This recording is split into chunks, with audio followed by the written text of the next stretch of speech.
살아가는 것이 때로는 너무 힘들지 않으신가요? 아침에 눈을 뜨는 것조차 무겁게 느껴지고 하루를 견디는 것이 버거울 때가 있습니다. 누군가에게 말하고 싶어도 선뜻 입이 떨어지지 않고 혼자 가슴앓이를 하며 밤을 지새우기도 합니다. 가족 때문에, 건강 때문에, 경제적인 어려움 때문에, 혹은 마음속 깊은 곳의 외로움 때문에 당신은 지금 고통받고 계실지 모릅니다. 그 고통이 무엇이든 그것은 결코 당신의 잘못이 아닙니다. 부처님은 당신의 그 아픔을 이미 알고 계십니다. 그리고 관음보살님은 지금 이 순간에도 당신의 간절한 목소리를 듣고 계십니다. 부처님께서는 이 세상 모든 중생이 고통 속에 있다고 말씀하셨습니다. 이것을 고성제라고 합니다. 태어남도 괴로움이고 늙어가는 것도 괴로움이며 병들고 죽는 것도 괴로움입니다. 사랑하는 사람과 헤어지는 것도 괴로움이고 미워하는 사람을 만나는 것도 괴로움입니다. 원하는 것을 얻지 못하는 것도 괴로움입니다. 그런데 부처님은 여기서 멈추지 않으셨습니다.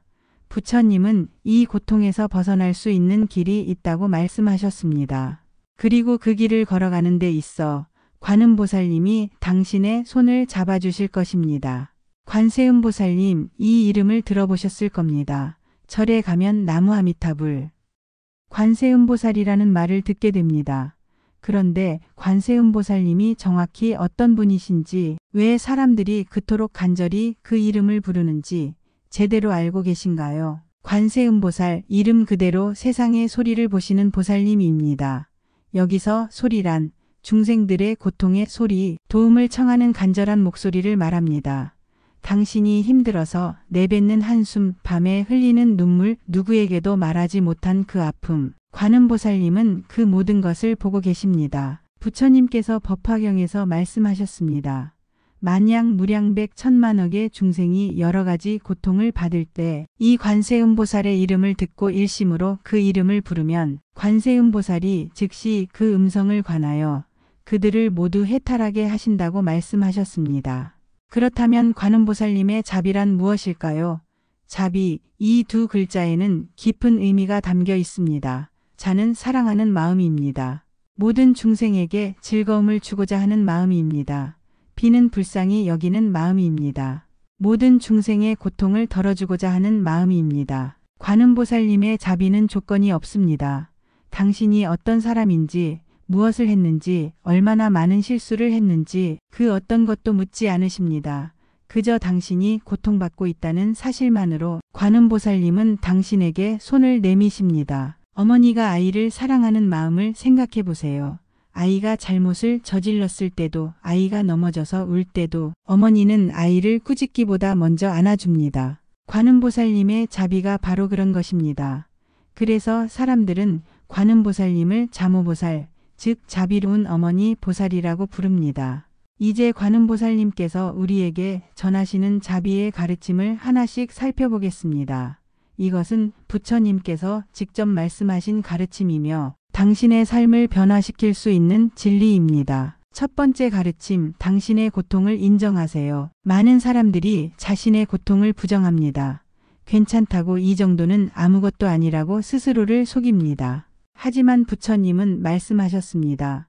고통을 고통으로 인정하는 것이 치유의 시작이라고. 당신이 지금 힘들다면 그것을 인정하세요. 아프다면 아프다고 말하세요. 괴롭다면 괴롭다고 인정하세요. 이것이 자비의 첫걸음입니다. 자신에게 자비로워지는 것, 자신의 고통을 있는 그대로 받아들이는 것입니다. 두 번째 가르침, 고통에는 반드시 원인이 있습니다. 부처님은 집성제를 말씀하시며 고통에는 원인이 있다고 하셨습니다. 그 원인은 대부분 우리의 집착에서 비롯됩니다. 가지고 싶은 것을 얻지 못해서 괴롭고, 가진 것을 잃을까 봐 두렵고, 과거의 일을 놓지 못해 괴롭습니다. 이 모든 것이 집착입니다. 관음보살님은 당신에게 말씀하십니다. 그 집착을 조금씩 내려놓으라고. 한꺼번에 다 내려놓을 수 없다면 하나씩 천천히 내려놓으라고. 세 번째 가르침, 고통은 영원하지 않습니다. 부처님은 무상을 말씀하셨습니다. 이 세상 모든 것은 변한다고 하셨습니다. 당신이 지금 겪고 있는 고통도 마찬가지입니다. 영원히 계속되는 고통은 없습니다. 비가 그치면 해가 뜨듯이, 어두운 밤이 지나면 아침이 오듯이 당신의 고통도 반드시 끝이 있습니다. 관음보살님은 당신에게 희망을 전하십니다. 지금은 힘들어도 반드시 나아질 것이라고, 그러니 조금만 더 견디라고. 네 번째 가르침, 말을 조심하세요. 부처님은 이 법을 매우 중요하게 여기셨습니다. 우리가 내뱉는 말 한마디 한마디가 업이 되어 돌아옵니다. 남을 비난하는 말, 원망하는 말, 거짓된 말, 이런 말들은 결국 당신의 마음을 더 괴롭게 만듭니다. 대신 따뜻한 말을 하세요. 감사의 말을 하세요. 위로의 말을 하세요. 설령 마음이 그렇지 않더라도 좋은 말을 하다 보면 마음도 따라 변합니다. 이것이 관음보살님의 자비를 실천하는 방법입니다. 다섯 번째 가르침, 몸을 함부로 다루지 마세요. 부처님은 신업, 즉 몸으로 짓는 업에 대해 말씀하셨습니다. 당신의 몸은 소중합니다.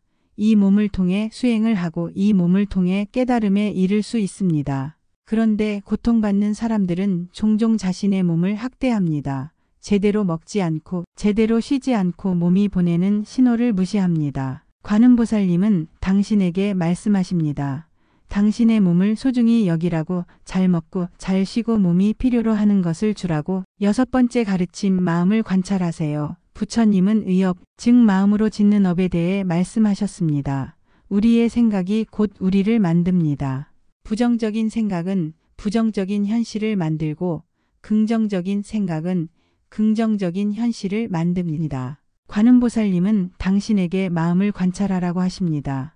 지금 이 순간 어떤 생각을 하고 있는지, 그 생각이 당신에게 도움이 되는지 아니면 해가 되는지 살피라고 하십니다.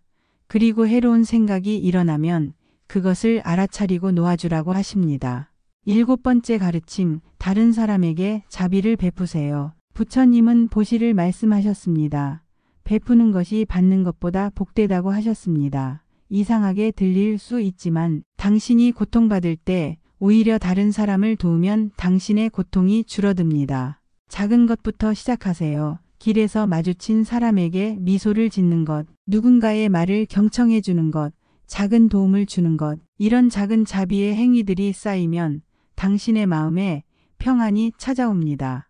이것이 관음보살님께서 보여주시는 자비의 길입니다. 관음보살님은 33가지 모습으로 변화하신다고 합니다.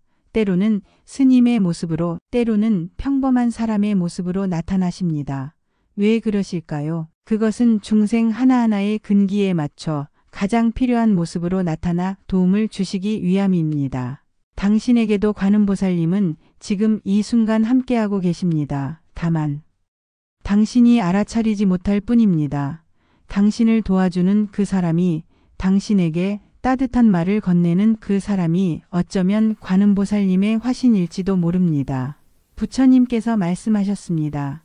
관세음보살의 이름을 듣고 그 이름을 받들어 지니면 불에 들어가도 불에 타지 않고 물에 빠져도 물에 떠내려가지 않으며 높은 곳에서 떨어져도 다치지 않는다고 하셨습니다. 이것은 신비한 기적을 말하는 것이 아닙니다. 관음보살님의 자비를 마음에 담고 살아가면 어떤 어려움이 닥쳐도 그것을 이겨낼 수 있는 힘이 생긴다는 뜻입니다.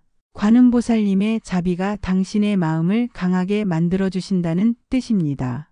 그렇다면 어떻게 하면 관음보살님의 자비를 받을 수 있을까요? 복잡한 의식이 필요한 것이 아닙니다. 거창한 기도가 필요한 것도 아닙니다. 다만 진심으로 관음보살님을 부르면 됩니다. 나무관세음보살, 이 6글자를 진심으로 염송하세요. 아침에 눈을 뜨면 나무관세음보살, 힘든 일이 있을 때 나무관세음보살, 밤에 잠들기 전에 나무관세음보살, 이렇게 관음보살님의 이름을 부르는 것만으로도 당신의 마음에 평안이 찾아올 것입니다. 하지만 여기서 중요한 것이 있습니다. 단순히 입으로만 부르는 것이 아니라 마음으로 부르는 것입니다. 관음보살님의 자비를 진심으로 믿고 당신도 다른 사람에게 그런 자비를 베풀겠다는 마음으로 부르는 것입니다. 부처님은 말씀하셨습니다. 관세음보살을 공경하고 예배하면 그 복이 헛되지 않는다고. 복이란 멀리 있는 것이 아닙니다. 당신의 마음이 편안해지는 것, 그것이 가장 큰 복입니다. 당신의 삶에 평화가 찾아오는 것, 그것이 진정한 복입니다. 지금 이 순간부터 당신의 삶을 조금씩 바꿔보세요. 아침에 일어나면 관음보살님께 인사를 드리세요. 오늘 하루도 자비로 살아가게 해달라고 기도하세요. 낮에는 작은 자비를 실천하세요. 누군가에게 친절한 말을 건네고 도움이 필요한 사람을 돕고 자신에게도 자비로워지세요. 밤에는 오늘 하루를 돌아보세요. 자비를 실천했던 순간들을 떠올리고 부족했던 부분은 반성하고 내일은 더 나아지겠다고 다짐하세요. 그리고 잠들기 전 관음보살님께 감사의 기도를 드리세요. 이렇게 하루하루를 살아가다 보면 어느새 당신의 삶이 변해 있을 것입니다. 고통이 완전히 사라지지는 않을지라도 그 고통을 대하는 당신의 태도가 변해 있을 것입니다. 그리고 그것이 바로 부처님께서 말씀하신 해탈의 시작입니다. 관음보살님의 자비는 지금 이 순간에도 당신을 감싸고 있습니다.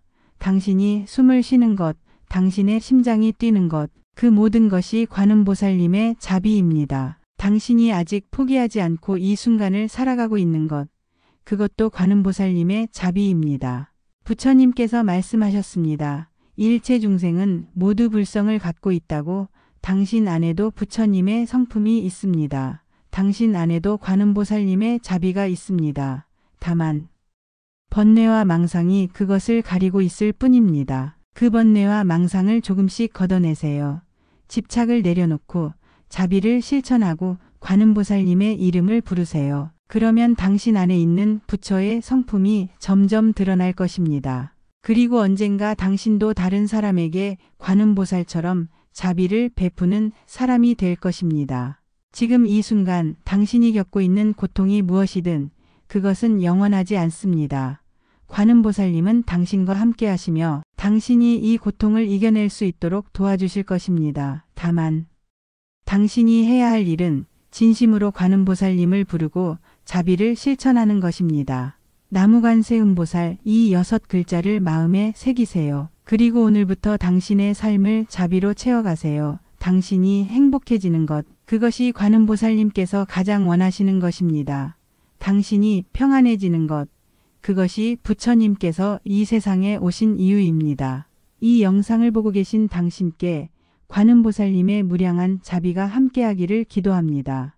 당신의 모든 고통이 사라지고 당신의 마음에 평화가 가득하기를, 당신의 삶이 자비로 빛나기를 진심으로 기도드립니다. 나무관세음보살.